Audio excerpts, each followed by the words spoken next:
राम जय जय राम, श्री राम जय राम जय जय राम। नारायण समारंभां शंकराचार्य मध्यमां सुधाचार्य पर्यन्तां वंदे गुरु परंपरां। श्री गुरुचरण सरोज रज निज मन मुकुर सुधार बन्नो रघुबर विमल जस जोदायक फलचार। ओम श्री सीतारामचंद्राभ्यां नमः, उमा महेश्वराभ्यां नमः, ओम श्री एकादशी प्रदान काशी पे नमः।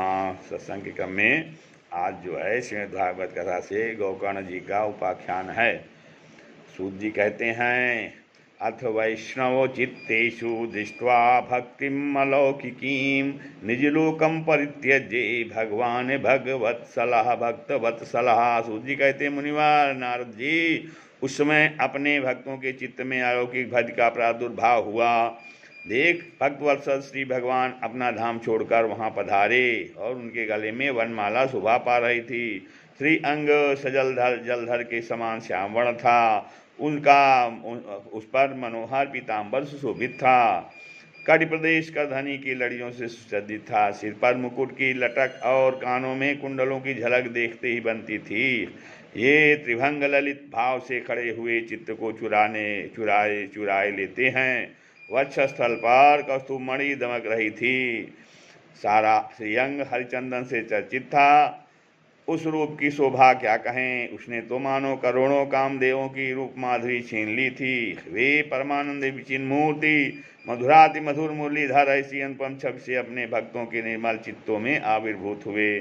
भगवान के नित्यलोक निवासी लीला परिकार उद्धवादि वहाँ गुप्त रूप से उस कथा को सुनने के लिए आए हुए थे। प्रभु के प्रकट होते ही चारों ओर जय हो की ध्वनि होने लगी। उस समय भक्ति रस का अद्भुत प्रवाह चला। बार बार अबीर गुलाल और पुष्पों की वर्षा तथा शंख ध्वनि होने लगी। उस समय सभा में जो लोग बैठे थे उन्हें अपने देह गेह और आत्मा की भी कोई सुधि नहीं रही। उनकी ऐसी तन्मयता देखकर नारद जी कहने लगे, मुनीश्वर गण, आज सप्ताह श्रवण की मैंने यह बड़ी ही अलौकिक महीना देखी। यहाँ तो जो बड़े मूर्ख दुष्ट और पशु पक्षी भी हैं वे सभी अत्यंत निष्पाप हो गए हैं। अतः इसमें संदेह नहीं कि कलिकाल में चित्त की शुद्धि के लिए इस भागवत कथा के समान मृत्युलोक में पाप पुंज का नाश करने वाला कोई दूसरा पवित्र साधन नहीं है। मुनिवर, आप लोग बड़े कृपालु हैं। अपने आपने संसार के कल्याण का विचार करके यह बिल्कुल निराला ही मार्ग निकाला है।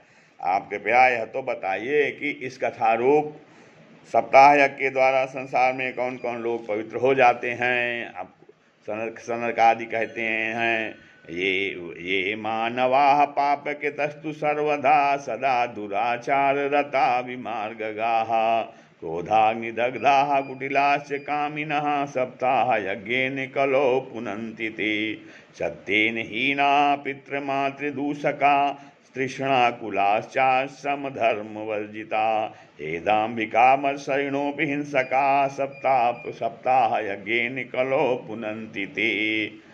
आप कहते हैं, सनकाद जी कहते हैं कि जो लोग सदा तरह तरह के पाप किया करते हैं, निरंतर दुराचार में ही तत्पर रहते हैं और उल्टे मार्गों से चलते हैं, तथा जो क्रोधाग्नि से जलते रहने वाले कुटिल और कामपरायण है, वे सभी इस कलयुग में सप्ताह यज्ञ से पवित्र हो जाते हैं। जो शत्र से च्युत, माता पिता की निंदा करने वाले, तृष्णा के मारे व्याकुल, आश्रम धर्म से रहित, दंभी, दूसरों की उन्नत देखकर कुड़ने वाले और दूसरों को दुख देने वाले हैं, वे भी कलयुग में सप्ताह यज्ञ से पवित्र हो जाते हैं। जो मदिरापान, ब्रह्महत्या, सुवर्ण की चोरी, गुरु स्त्री गमन और विश्वासघात ये 5 महापाप करने वाले हैं, छद्म परायण, क्रूर, पिशाचों के समान निर्दयी, ब्रह्म ऋषियों के धन से पुष्ट होने वाले और व्यभिचारी हैं, वे भी कलयुग में सप्ताह यज्ञ से पवित्र हो जाते हैं। जो दुष्ट आग्रह पूर्वक सर्वदा मन, वाणी या शरीर से पाप करते हैं, दूसरे के धन से ही पुष्ट होते हैं तथा मलिन मन और दुष्ट हृदय वाले हैं, वे भी कलयुग में सप्ताह यज्ञ से पवित्र हो जाते हैं। कायेन वाचा मनसा पिपातकं नित्यं प्रकुर्वन्ति सठा हठेन ये परस्वपुष्टा मलिना दुराशया सप्ताह यज्ञेन कलो पुनन्ति ते। अत्रत्य कीर्तयिष्यामि इतिहासं पुरातनं यस्य श्रवणमात्रेण पापहानिः प्रजायते। तो कहते हैं जो दुष्ट आग्रह पूर्वक सर्वदा कायन वाचा मनसा भी सर्वदा मनवाणी या शरीर से पाप करते रहते हैं, दूसरे के धन से ही पुष्ट होते हैं तथा मलिन मन और दुष्ट हृदय वाले वे भी कलयुग में सप्ताह याग से पवित्र हो जाते हैं। नारद जी, अब हम तुम्हें इस विषय में एक प्राचीन इतिहास आपको सुनाते हैं, उसके सुनने से ही सब पाप नष्ट हो जाते हैं। पूर्व काल में तुंगभद्रा नदी के तट पर एक अनुपम नगर बसा हुआ था। तुंगभद्रा तटे पूर्वमभूत्पत्तनमुत्तमं यत्र वर्णा स्वधर्मेण सत्यकर सत्कर्म तत्परा आत्मदेवः पुरे तस्मिन् तर्ववेद विशारदः सोत स्मातेषु निष्णातो द्वितीय इव भास्करः भिक्षुको वित्तवान् लोके तत्प्रिया धुंधुली स्मिता स्ववाक्य स्थापिता पिका नित्यं सुंदरी सुकुलोद्भवा लोकवार्ता रता क्रूरापायसो बहुजल्पिका सूरा च गृहकृत्येषु कृपणा कलह प्रिया। कहते हैं पूर्व काल में नारद जी को सनकादिक जी एक दृष्टांत सुनाते हैं, एक कथा सुनाते हैं कि पूर्व काल में तुंगभद्रा नदी के तट पर एक अनुपम नगर बसा हुआ था। वहाँ सभी वर्ण के लोग अपने अपने धर्म का आचरण करते हुए सत्य और सत्कर्म में तत्पर रहते थे। उस नगर में समस्त वेदों का विशेषज्ञ और सौत स्मार्त कर्म में कुशल आत्मदेव के एक नाम ब्राह्मण रहते थे। वह साक्षात दूसरे सूर्य के समान तेजस्वी थे। वह धनी होने पर भी भिक्षाजीवी थे। उनकी पत्नी धुंधली अत्यंत कुलीन सुंदरी होने पर सदा बात पर अड़ जाने वाली थी। उसे लोगों की बात करने में सुख मिलता था। स्वभाव था क्रूर, प्रायः कुछ न कुछ बकवाद करती रहती थी। गृह कार्य में निपुण थी, कृपण थी और झगड़ालू भी थी। इस प्रकार ब्रह्म ऋषि ब्राह्मण दंपति प्रेम से अपने घर में रहते और विहार करते थे। उनके पास अर्थ और भोग विलासी सामग्री बहुत थी, घर द्वार भी सुंदर थे, परंतु उससे उन्हें सुख नहीं था। जब अवस्था बहुत ढल गई तब उन्होंने संतान के लिए तरह तरह के पुण्य कार्य आरम्भ किए और वे दीन दुखियों को गौ, पृथ्वी, स्वर्ण, सुवर्ण, वस्त्र दान करने लगे। इस प्रकार धर्म मार्ग में उन्होंने अपना आधा धन समाप्त कर दिया, तो भी उन्हें पुत्र या पुत्री किसी का भी सुख देखने को न मिला। इसलिए अब वह ब्राह्मण बहुत ही चिंतातुर रहने लगा। एक दिन वह ब्राह्मण देवता बहुत दुखी होकर घर से निकलकर वन को जल्दी चले गए। दोपहर के समय उनको प्यास लगी तो तालाब एक देखा, तो संतान के अभाव में दुख ने उनके शरीर को बहुत झुका दिया। इसलिए थक जाने के कारण वो जल पीकर वहीं बैठ गए। 2 घड़ी बीतने पर वहाँ एक महात्मा आए, तो ब्राह्मण देव को देख कर कि ये जल पी चुके हैं, तब वह उनके पास गए। चरणों में नमस्कार करने के बाद सामने खड़े होकर के लंबी लंबी सांसें लेने लगे। सन्यासी ने पूछा, कहो ब्राह्मण देवता, रोते क्यों? ऐसी तुम्हें क्या चिंता है? तुम जल्दी ही मुझे अपने दुख का कारण बताओ। ब्राह्मण ने कहा, महाराज, मैं अपने पूर्वजन्म के पापों से संचित दुख का वर्णन क्या करूं? अब मेरे पितर मेरे द्वारा दी हुई जलांजल के जल को अपनी चिंता जनित सांस से कुछ गर्म करके पीते हैं। देवता और ब्राह्मण मेरा दिया हुआ प्रसन्न मन से स्वीकार नहीं करते। संतान के लिए मैं इतना दुखी हो गया हूँ कि मुझे सब सूना ही सूना दिखाई देता है। मैं प्राण त्यागने के लिए यहाँ आया हूँ। संतानहीन जीवन को धिक्कार है, संतानहीन गृह को धिक्कार है, संतानहीन धन को धिक्कार है और संतानहीन कुल को धिक्कार है।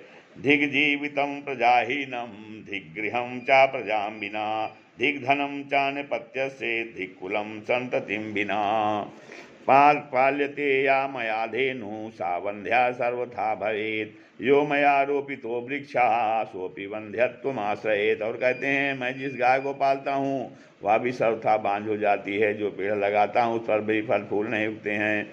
मेरे घर में फल आता है वह भी बहुत जल्दी सड़ जाता है। जब मैं ऐसा भागा और पुत्रहीन हूँ तब फिर इस जीवन को हुई रख कर क्या करूँ?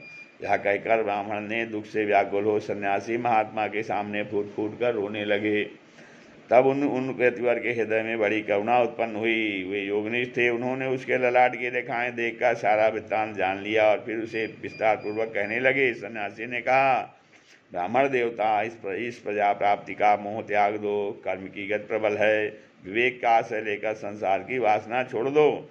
विप्रवर सुनो, मैं इस समय तुम्हारा प्रारब्ध देखकर निश्चय किया है कि 7 जन्म तक तुम्हारे कोई संतान किसी प्रकार नहीं हो सकती।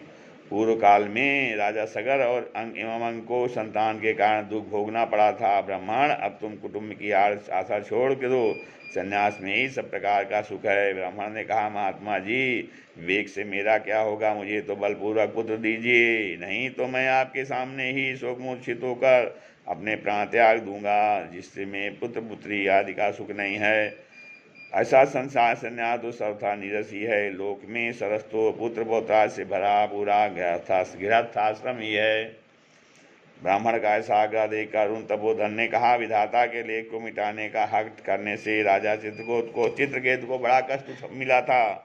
इसलिए हे देव, हे ब्राह्मण देव, जिसके उद्योग को कुचल देता है, इसलिए देव जिसके उद्योग को कुचल देता है, उस पुरुष के समान तुम्हें भी पुरुष से सुख नहीं मिल सकेगा।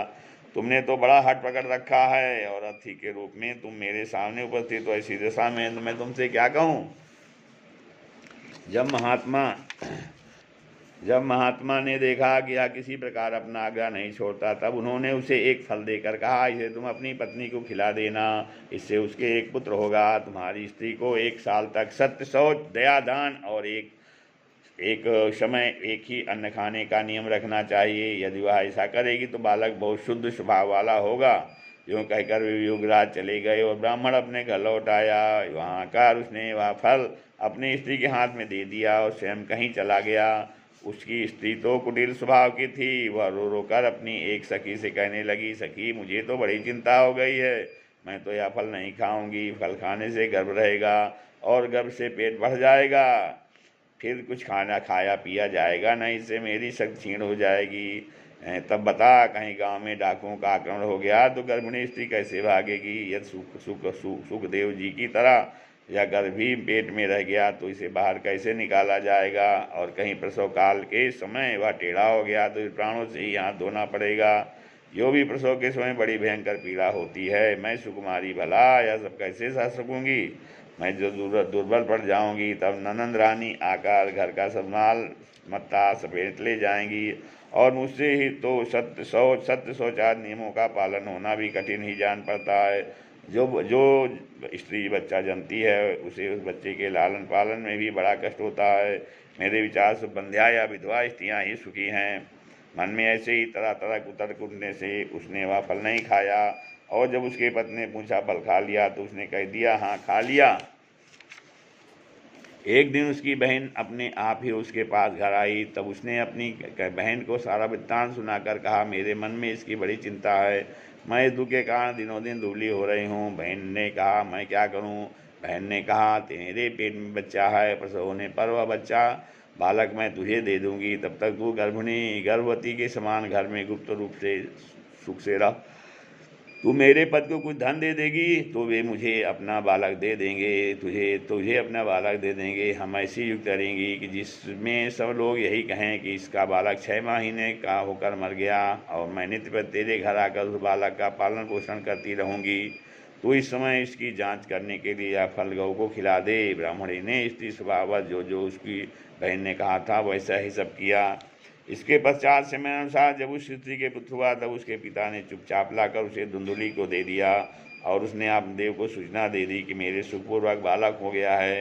इस प्रकार आप देव के पुत्र सुनकर सबको लोगों को बड़ा आनंद हुआ। ब्राह्मण ने उसका जात कर्म संस्कार करके ब्राह्मणों को दान दिया और उसके द्वार पर गाना बजाना तथा अनेक प्रकार के मांगलिक कृत्य होने लगे। धुंधुली ने अपने पति को से कहा, मेरे स्तनों में तो दूध ही नहीं है, फिर गौ आदि किसी अन्य जीव के दूध से मैं इस बालक का किस प्रकार पालन करूंगी। मेरी बहन के अभी बालक हुआ था, वो मर गया है, उसे बुलाकर अपने यहाँ रख लें तो वह आपके इस बच्चे का पालन पोषण कर देगी। तब पुत्र की रक्षा के लिए आप देव ने वैसा ही किया तथा माता धुंधुली ने उस बालक का नाम धुंधकारी रखा। इसके बाद 3 महीने बीतने पर उस गौ के भी एक मनुष्याकार बच्चा हुआ। वह सर्वांग सुंदर, दिव्य, निर्मल तथा सुवर्ण की सी कांति वाला था। उसे देखकर ब्राह्मण देवता बड़ा आनंद हुआ और उसने स्वयं ही उसके सब संस्कार किए। इस समाचार से और सब लोगों को बड़ा आश्चर्य हुआ और वे बालक को देखने के लिए आए तथा आपस में कहने लगे, देखो भाई, अब आत्मदेव का कैसा भाग उदय हुआ है। कैसे आश्चर्य की बात है कि गौ भी ऐसा दिव्य रूप बालक उत्पन्न हुआ है। देवयुग से इस गुप्त रहस्य का किसी को भी पता न लगा। आत्मदेव ने उस बालक के गौ के से कान देखकर उसका नाम गौकर्ण रखा।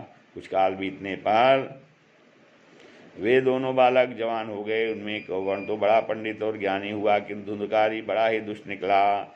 स्नान शौचादि ब्राह्मणों का आचारों का उसमें नाम भी न था और न खान पान का ही कोई परहेज था। क्रोध उसमें बहुत बढ़ा चढ़ा था। वह बुरी बुरी वस्तुओं का संग्रह किया करता था। मुर्दे के हाथ से छुआया हुआ अन्न भी खा लेता था। दूसरों की चोरी करना और सब लोगों से द्वेष करना उसका स्वभाव बन गया था। छुपे छिपे वह दूसरों के घरों में आग लगा देता। दूसरों के बालकों को खिलाने के लिए गोद में लेता और उन्हें चट कुएं में डाल देता। हिंसा का उसे व्यसन हो गया था। असमय वह शस्त्र धारण किए रहता और बेचारे अंधे और दीनदुखियों को व्यस्त तंग करता। चांडालों से उसका विशेष प्रेम था। बस हाथ में फंदा लिए कुत्तों की टोली के साथ शिकार की टोर में घूमता रहता। वेश्याओं के जल में फंसकर उसने अपने पिता की सारी संपत्ति नष्ट कर दी। एक दिन माता पिता को मार पीट कर घर के सब बर्तन गाड़े उठाकर ले गया। इस प्रकार जब सारी संपत्ति स्वाहा हो गई तब उसका कृपण पिता फूट कर रोने लगा और इससे तो इसकी माँ का बांझ रहना ही अच्छा है। कुपुत तो बड़ा ही दुखदायी होता है। क्व तिष्ठामि को गच्छामि को मे दुखम व्यपोहेत प्राणास्तजामि दुखेन हा कष्टम मम संस्थितम। अब मैं कहाँ रहूँ, कहाँ जाऊँ, मेरे इस संकट को कौन काटेगा। हाय, मेरे ऊपर तो बड़ी विपत्तियाँ पड़ी है। इस दुख के कारण अवश्य मुझे एक दिन प्राण छोड़ने पड़ेंगे। उसी समय परम ज्ञानी गोकर्ण जी वहाँ आए और उन्होंने पिता को वैष्णव का उपदेश देते हुए बहुत समझाया। वे बोले, पिताजी, यह संसार असार है, यह अत्यंत दुख रूप है और मोह में डालने वाला है। पुत्र किसका, धन किसका। स्नेहवान पुरुष रात दिन दीपक के समान जलता रहता है। सुख न तो इंद्र को है और न चक्रवर्त सुखमस्तिव्यक्त न चेन्द्र से सुखम किंचिन सुखम चक्रवर्ती नः सुखमस्ति विरक्त से मुनेरेकांत जीविन मुंचा ज्ञानम प्रजारूपम मोहतो नरके गति निपतिष्यति देहोऽयं सर्वे त्यक्त्वा वनं व्रज। पुत्र किसका, धन किसका। स्नेहवान पुरुष रात दिन दीपक के समान जलता रहता है। सुख न तो इंद्र को है और न चक्रवर्ती राजा को है। सुख है तो केवल विरक्त तो एकांत जीवी मुनि को। यह मेरा पुत्र है, इस अज्ञान को छोड़ दीजिए। मोह से नरक की प्राप्ति होती है। यह शरीर तो नष्ट होगा ही, इसलिए सब कुछ छोड़कर वन में चले जाइए। गोकर्ण के वचन सुनकर आप देव वन में जाने के लिए तैयार हो गए और उसने कहा, बेटा, वन में रहकर मुझे क्या करना चाहिए, क्या मुझसे विस्तार पूर्वक कहो। मैं बड़ा मूर्ख हूँ, अब तक कर्मवश स्नेह पास में बंधा हुआ हूँ, अपंग भांति इस हर रूप अंधेरे कुएं में पड़ा रहा। तुम बड़े दयालु हो, इससे मेरा उद्धार करो। गोकर्ण जी कहते हैं, पिताजी, यह शरीर हड्डी मांस और रुधिर का पिंड है, इसे आप मैं मानना छोड़ दें और स्त्री पुत्र आदि को अपना कभी न माने। इस संसार को रात दिन क्षणभंगुर देखें, इसकी किसी भी वस्तु को स्थायी समझकर उसमें राग न करें। बस एकमात्र वैराग्य रस के रसिक होकर भगवान की भक्ति में लगे रहें। धर्मं भजस्व सततं त्यज लोक धर्मान सेवस्व साधु पुरुषान् जहि काम तृष्णान् अन्यस्य दोष गुण चिंतन मासु मुक्त्वा सेवा कठोर सुमो नितरां पिबत्वम्। भगवत भजन ही सबसे बड़ा धर्म है। धर्मं भजसत, निरंतर उसी का आश्रय लिए रहें। अन्य सब प्रकाश के लौकिक धर्मों से मुख मोड़ लें। अन्य सदा साधु जनों की सेवा करें। भोगों की लालसा को पास न भटकने दें तथा जल्दी जल्दी दूसरों के गुण दोषों का विचार करना छोड़कर एकमात्र भगवत सेवा और भगवान की कथाओं के रस का ही पान करें। इस प्रकार पुत्र की वाणी से प्रभावित होकर आत्मदेव ने घर छोड़ दिया और वन की यात्रा की। यद्यपि उनकी आयु समय 60 वर्ष की हो चुकी थी, फिर भी बुद्धि में पूरी दृढ़ता थी। वहाँ रात दिन भगवान की सेवा पूजा करने से और नियम पूर्वक भागवत के 10वें स्कंद का पाठ करने से उसने भगवान श्री कृष्णचंद्र को प्राप्त कर लिया। श्री राम जय जय।